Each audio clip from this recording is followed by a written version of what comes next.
आपका बच्चा अब्रॉड जा रहा है और कुछ कुछ माइंड के अंदर हो रहा है, कुछ समझ नहीं आ रहा। Hello ladies, welcome to my channel living better with Sonia. And here I am your coach and host Sonia Khandelwal. आज हम बात करेंगे उन लेडीज की जिनके बच्चे अब्रॉड जाते हैं और उस टाइम पे जब जाने से पहले वाली सिचुएशन आती है ना, कुछ दिन पहले, आधा 10 दिन पहले की, वो बड़ी क्रिटिकल होती है। सारे इंटरनेट पे ये इंफॉर्मेशन मौजूद है कि आपको क्या ले जाना चाहिए, क्या नहीं लेके जाना चाहिए, क्या करना चाहिए, क्या नहीं करना चाहिए।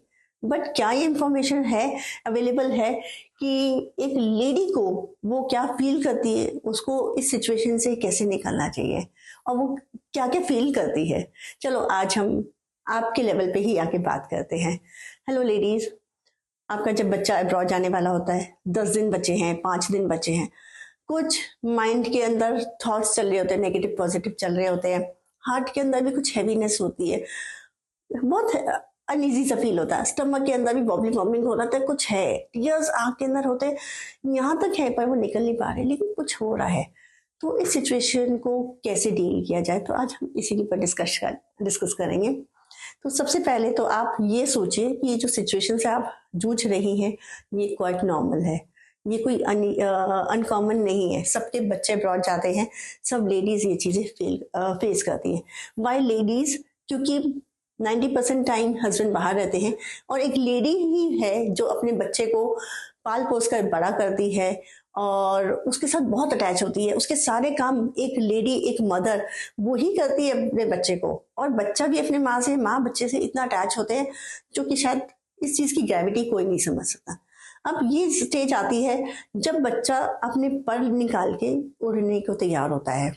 अब उड़ तो नहीं वाला है बच्चा, लेकिन माँ के अंदर ये थॉट्स हो रहे हैं क्योंकि माँ ने उसको हर तरीके से पैम्पर किया, हर एक चीज उसको जगह पर दी है, टाइमली उसकी हर एक चीज, हर एक काम निभाए हैं, सारे काम किए हैं।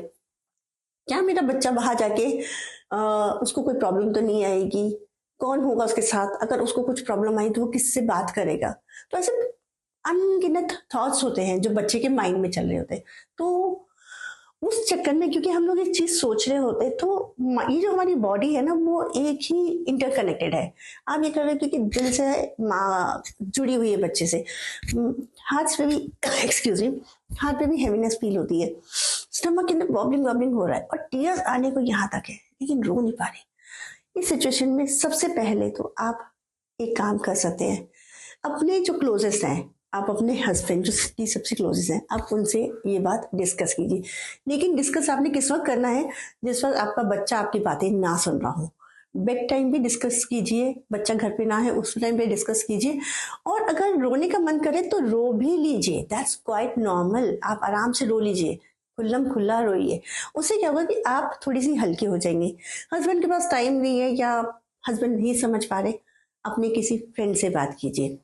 अपनी, क्योंकि ऑफकोर्स आगे पीछे के काफी सारे फ्रेंड्स के बच्चे गए हुए होते हैं, शायद वो कोई फ्रेंड मिल जाए। अगर वो कोई भी नहीं, जो भी आपके क्लोज फ्रेंड्स है, आप उनसे बात कीजिए। और उसके बाद क्या कीजिए, क्योंकि आप उनके आगे अपने इमोशन सारे निकाल चुके होते हैं, तो बिल्कुल फ्री होके, स्ट्रांग होके आप सामने आएगी। सेकेंड चीज आपने क्या करनी है, बच्चे के सामने आपने एकदम स्ट्रांग रहना है, नॉर्मल रहना है, क्योंकि बच्चा आपका फेस पढ़ सकता है। वो आपको कि ये वाले इमोशन फेस को पढ़ के वो और वीक हो जाएगा, क्योंकि वो ही एक नई दुनिया बाहर बसाने जा रहा है। तो वो ये सोचेगा मेरी माँ अगर है इतनी वीक हो रही है, और वो बच्चा खुद वहां पर जाके कैसे अपने आप को स्ट्रांगली परफॉर्म कर पाएगा। तो इसलिए अब आपको क्या करना है, स्ट्रांग फेस, अपने आप को स्ट्रांग बनाना है। थर्ड चीज क्या है, अपने बच्चे से थोड़ा सा डिटैचमेंट कर लीजिए, क्योंकि बच्चा क्या होगा, क्योंकि जो बच्चे से इतने साल से अटैच थी, अब बच्चा बाहर जाएगा तो उसे बहुत डिफिकल्ट हो जाएगा आपसे डिटैच होना। तो आप आज से ही वो डिटैचमेंट स्टार्ट कर दीजिए। आप सारे काम कीजिए, लेकिन बच्चे से थोड़ा सा, जो जितना हक, जितना प्यार, जितना पैम्पर करते हैं, थोड़ा सा दूर हो जाइए और let your kid do their own work. आपने उसको अब तक थोड़ा बहुत खाना का बनाना सिखा दिया होगा या बेसिक इंफॉर्मेशन दे दी होगी, तो how to deal in a kitchen, जो कि फॉरेन किचन होगी उसके पास।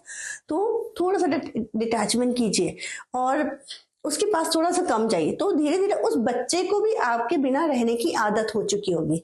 अब रह गई बात, फिर भी आप, अच्छा दूसरा, फिर आके आपके थॉट्स, आपके थॉट्स चल रहे हैं नेगेटिव, ज्यादातर तो नेगेटिव थॉट्स ही चल रहे हैं कि मेरे बच्चे को अगर किसी चीज की जरूरत होगी क्या होगा, वहां पर कोई उसको बुली तो नहीं करेगा, हर टाइम पे मैं नहीं हूं वहां पर।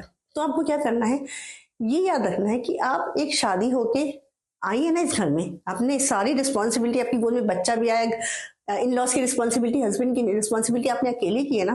तो ये सोचिए कि वो आपका जो बच्चा है वो एक बेटी है, बीट बेटा या बेटी, वो अब अपने घर जा रहे हैं, शादी कर रहे हैं। तो आपने ये सोचा है कि आप अपने बच्चे की शादी करें और वो उसके बेटरमेंट के लिए ही, अपने थॉट्स को सिर्फ पॉजिटिव पॉजिटिव सोचने के लिए मजबूर करना है। आपने सारा दिन बोलना है it's going for good, it's going for good. जैसे नेगेटिव थॉट्स आए आपने उसको स्विच करना है, no no no, it's going for good. I know it's not very easy, but if you try, if you practice, it will become easy. बिल्कुल twist नहीं हो जाएगा, लेकिन काफी हद तक आपको हेल्प मिलेगी। तो आपने क्या करना, इसके ऊपर सोचना है कि अभी जैसे मैंने शादी करके इस घर में आई है, और मेरा बच्चा भी शादी करके या उसके बेटरमेंट के लिए, क्योंकि उसको एक ऊंचाई पर पहुंचाने के लिए ये स्टेप उठाना बहुत जरूरी है। तो ये कीजिए आप। और दूसरी बात ये है, अगर इतना कुछ करने के बाद भी फिर भी आप बहुत अनईजी फील कर रहे हो, तो आपके पास एक लास्ट स्टेप बचता है कि आप जाइए एक फिजिशियन के पास। आपके आसपास जो जनरल फिजिशियन, जो आपके नॉर्मल डॉक्टर हैं, आप उनके पास जाइए। आप एक गायनेकोलॉजिस्ट के पास, जिसके पास आप रेगुलर जाते हैं, उनके पास जा सकती हैं। आप किसी साइकेट्रिस्ट के पास जा सकती हैं, और आप किसी काउंसलर के पास जा सकते हैं। इन चारों में से आप किसी के पास भी जाइए। काउंसलर आपको कुछ 1-2 सेशंस देंगे, उससे आप ठीक हो जाओगे। मे बी आपको खाली काउंसलर से ही बात करके बेटर फील करोगे। ये जो डॉक्टर्स हैं, ये प्रॉब्लली आपको कुछ मेडिसिन, या हो सकता है वो मेडिसिन भी ना दे, कुछ मेडिसिन देते हैं, कुछ नहीं देते, और थोड़ी शायद उनकी काउंसलिंग से भी आप बेटर फील करेंगे।